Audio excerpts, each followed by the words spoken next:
Places of worship act ये कहता है कि 15 अगस्त 47 से समय जो भी रिलीजियस करेक्टर था वो यथावत रहेगा। तो अब इसमें दो पॉइंट है, इस पर कोर्ट अपना व्यू दे चुका है। वारिस पठान जी भ्रम मत फैलाइए। नंबर 1, 15 अगस्त 47 को रिलीजियस करेक्टर क्या था यह तय हो जाए। दूसरा, उसमें रिलीजियस करेक्टर बदलेगा नहीं, पर सर्वे या जांच पे कोई रोक नहीं है। आपको अपने पिता की वल्दियत कुछ भी लिखवानी हो, कोई नहीं कहता है कि बाप का नाम बदलिए।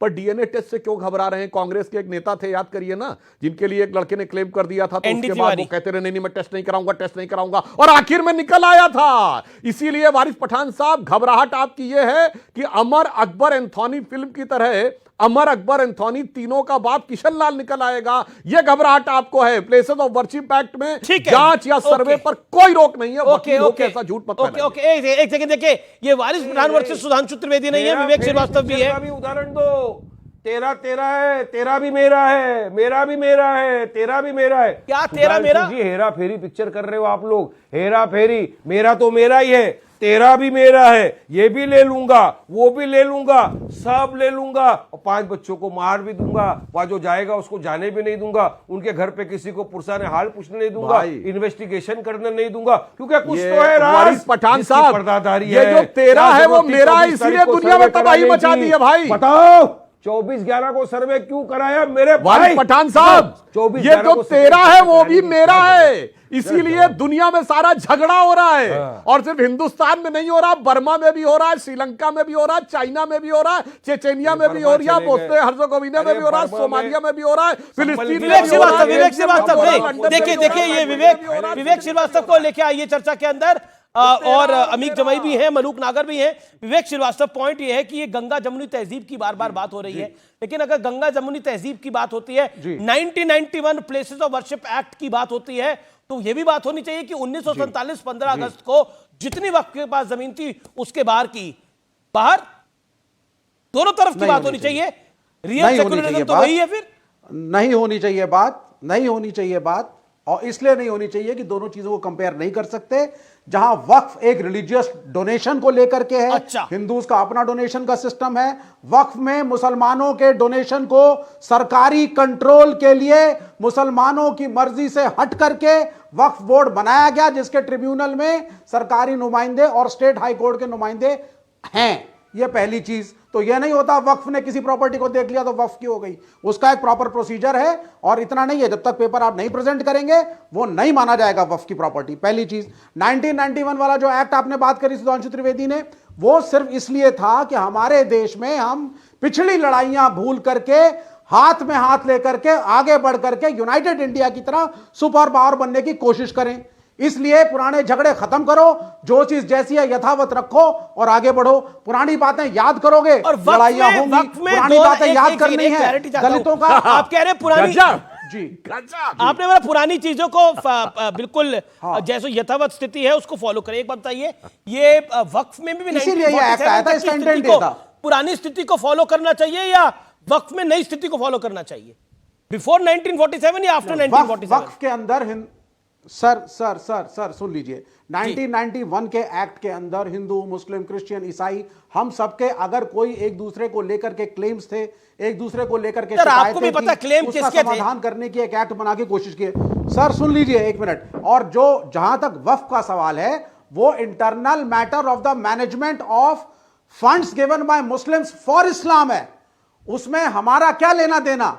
उसमें सरकार उस फंड को मॉडरेट करे, इससे उसका मिसयूज ना हो। ओके, इसमें हमारा क्या लेना देना? मतलब लेना देना नहीं है। मंदिर में कितनी बड़ी स्टेटमेंट दे दी आपने, बोला वक्फ में तो मुल्क का कोई लेना ही देना नहीं है। मंदिर में क्या डोनेशन देते हैं, भारत में है या भारत का हिस्सा भी नहीं है, लेना देना थोड़ी देर में। आपके मंदिर के मैनेजमेंट का वारिस पठान से क्या लेना देना?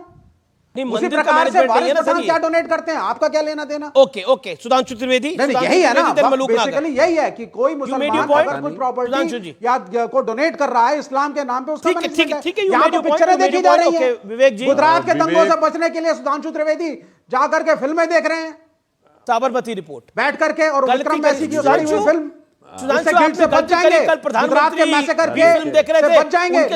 तस्वीरें थी, उससे आते हैं विवेक श्रीवास्तव साबरमती रिपोर्ट से। नहीं, विवेक जी ने जो बोला है, मैं देश की विवेकपूर्ण जनता से कहता हूं, आंखें खोलो और इस आदमी का वक्तव्य सुनो। ये क्या कह रहे हैं? ये सीधे सीधे ये कह रहे हैं कि वक्फ के मामले में तो अगर ये कहें कि 1850 में हुआ था तो भी सही है, 1910 में हुआ था तो भी सही है, जबकि भारत सरकार का रूल यह कहता है कि 12 साल से आगे कोई प्रॉपर्टी का टाइटल सूट का क्लेम नहीं हो सकता, पर मुगलों के जमाने का क्लेम होगा तो भी होगा। तिरुचिरापल्ली जिले में 1572 में अरकाट के नवाब का क्लेम होगा तो वो भी होगा। और हिंदुओं में तो एंडाउमेंट एक्ट है कि तमिलनाडु की सरकार पूरा नियंत्रण रखेगी उसके ऊपर, मगर मुस्लिमों के लिए सरकार दे देगी। 2013 में दिल्ली की 200 प्रॉपर्टीज भारत सरकार ने क्लेम छोड़ दिया, क्योंकि एक्ट ये कहता है कि अगर उन्होंने क्लेम कर दिया तो अब आपकी जिम्मेदारी यह है कि आप साबित करें कि प्रॉपर्टी उनकी नहीं है, उनका क्लेम अपने आप में संपूर्ण है। मुझे लगता है इस ढंग की चीजों ने ही देश को इस मुकाम तक पहुंचाया है और गंगा जमुनी तहजीब में जहर घोलने का काम किया है। न वारिस पठान बोल पाए, न विवेक श्रीवास्तव बोल पाए कि 15 अगस्त 47 हर चीज की कट ऑफ क्यों नहीं होनी चाहिए।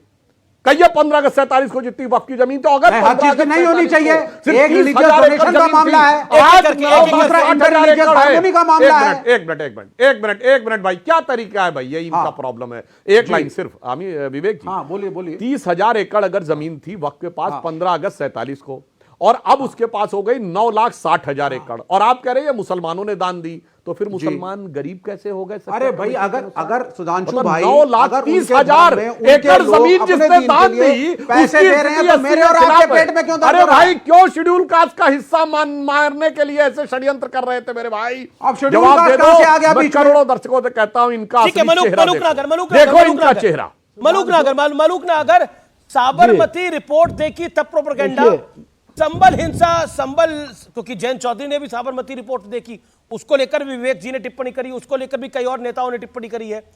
तो और संबल हिंसा पर भी कहा जा रहा है कि ये गंगा जमुनी तहजीब को डिमोलिश करने के लिए। सुनो मलूक नागर, अमीश भाई मुझे सबसे बाद में लेके आए, मुझे समय देना।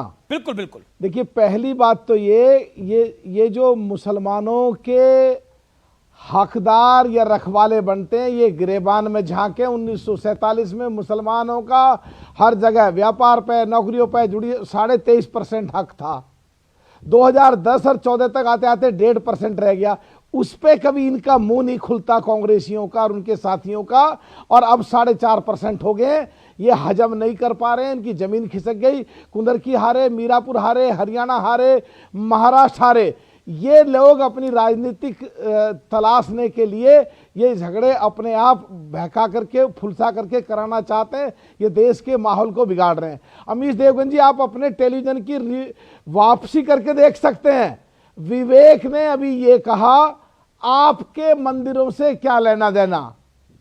क्यों भाई विवेक, तू हिंदू नहीं है, तुम्हारा मंदिर नहीं है। हम चाहते हैं मुसलमान तरक्की करें, हम भी चाहते हैं कि मुसलमान आगे बढ़े। बीच में नहीं मलूक नागर जी के बीच में नहीं बोले। अरे आपने अब बीच में नहीं, आपने अभी कहा आपके। देखिए जहां तक बात है, इनको पता होता नहीं है, टेलीविजन पे बैठ जाते हैं आकर के। सुप्रीम कोर्ट में जो 1991 का जो एक्ट है, उसके बाद सुप्रीम कोर्ट में जो राम जन्मभूमि पर जो फैसला हुआ, और उसके बाद सुप्रीम कोर्ट के और हाई कोर्ट के जो राम व्यापी बनारस वाले पे जो माननीय हाई कोर्ट का ऑर्डर आया। अब अमीश जी इनसे ये पूछ लो, माननीय सुप्रीम कोर्ट में कितने बार ऑर्डर होते हैं? पहला जो केस फाइल हुआ उस पे, फिर दूसरा जी बड़ी खबर आप देख रहे हैं स्क्रीन पर इस समय। बड़ी खबर आप देख रहे हैं, राहुल गांधी और प्रियंका गांधी वाड्रा दोनों जा सकते हैं कल संभल, और पूरी प्लानिंग कर ली है। सूत्रों का दावा है कि यूपी कांग्रेस के विशेष अनुरोध पर संभल का दौरा कर रहे हैं दोनों भाई बहन। राहुल के साथ प्रियंका भी जा सकती है, हालांकि प्रशासन को अलर्ट किया गया।